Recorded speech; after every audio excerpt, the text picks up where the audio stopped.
Okay, hello, today I'm going to do a comic and graphic novel haul. I also have a manga in here and I'm just going to get straight into it. I've been living in this jumper, so this is just my new skin. Anyway, I'm going to get first onto the comics. I got two comics and I didn't get them for me, I got them for the Bae. So Bae bought me some of these things, which I'll show you, and then I decided that we should buy each other stuff we want each other to read. So I bought him these two, but he forgot to take them home with him. It's fine. I got this one, which is Family Matters DC Universe Rebirth Green Lantern, and it's Halloween comic. So I'm excited. Let me show you the art style. Very cool. So I'm excited for him to read this, then I'll read it after him. I then got this one, which is again DC Universe Rebirth. This is Undercover Punker Part 1 Harley Quinn, and it's Harley Quinn as a punk. I love Harley Quinn comics, but I really like this punk look on her. I'll show you the picture there. Ooh, there's been so many different versions of Harley Quinn, but I really look how cool that is. She's kind of like diving into people, but they've all got guns and bats and knives. Oh, like the deadliest of stage dives. Very, very cool. So I got those two for Bae. He then got me this that he wants me to read because he really likes this. This is Rumaku Takashi, Rama and a half. Basically it's about a little girl, a teenage girl and her dad go to a cursed springs, and every time they splash, so her dad splashes cold water onto him, he changes into a girl, and then Gemma changes into a panda every time cold water touches her. It sounds properly mental. This is book 1 and book 2. So there's a little panda on the front. Or is her dad the panda? Maybe her dad's the panda. I don't know because I haven't read it, but it's just a manga. And it looks really cool. So I'm excited to get to this. He then also got me Amulet Volume 3. This is by Kazu Kibushi. I absolutely adore this. So I was telling him while we were walking around the shop, oh, I love Amulet. And then he picked it up for me. So I was like, oh, thank you. Look at it. Oh, let me show you a full-on this one. Look how freaking cool that is. Basically, it's about a girl, her brother and her mum get a house in their inheritance. This happens in volume 1. The house basically moves, it's got all these special powers, their uncle had a prophecy for them, blah blah blah. So she ends up with this amulet, which is the necklace there, and it's a little bit like the ring from the Lord of the Rings. I will admit that. It's very similar. So she's kind of like the chosen one of the amulet, and it controls her, but she needs to make sure that it doesn't overpower her. And then these people are all after them because they want the amulet. This fox is a hired assassin. He's working with them for free. He's their pal. That's her brother, who he gets himself in a lot of trouble. I will say that. She does seem to rescue him quite a lot. And I just absolutely love this. Their mum in the second one was ill, and they had to get something for her to get her out of this kind of coma state she was in. They had to get this magical fruit, and that was really cool, and that's what the whole book was about, trying not to be killed but getting their mum the magical fruit. Whereas in this, their mum is going to be fine, I'm guessing, because they saved her. Oh, spoiler, they saved her in volume 2, and so I wonder what kind of role she's going to play in it.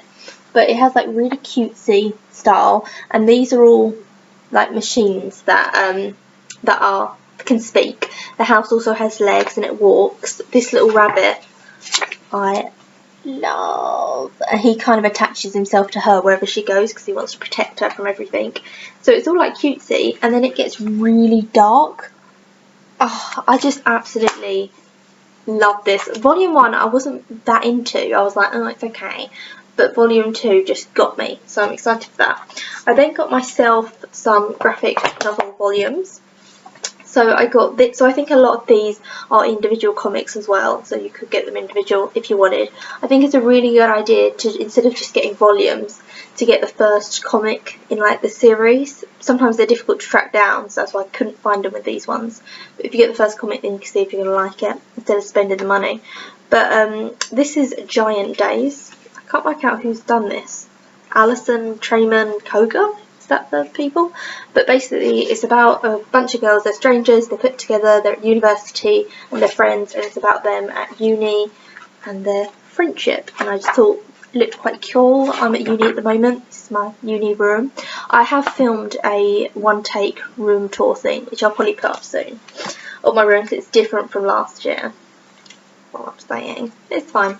I then got this Paper Girls, which I love the cover on. This reminds me of Daniel Clothes kind of cover. He did Ghost World, and for some reason I think it's going to be like Ghost World. If it's not, I'm going to be so disappointed. But oh, my thing just popped up. There we go. This is basically about some girls who are paper delivery girls, and on Halloween they bound together because it's a difficult night for paper delivery girls on Halloween. And yeah, that's what it's about. So the art style is really cool. It seems really old-fashioned. This reminds me of Back to the Future for some reason. I have no idea why. Some like full colour spreads. I'm excited. I don't have any kind of expectations of what this is going to be like, to be fair. Apart from Ghost World, which I don't think it's going to be, but we'll see.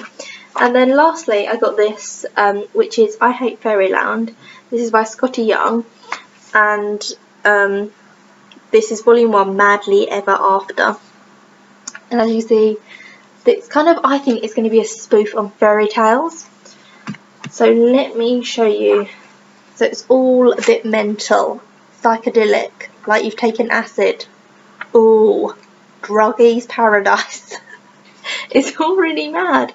So it's obviously going to be this girl who's going into this like fairy tale, but it's not going to be as it seems.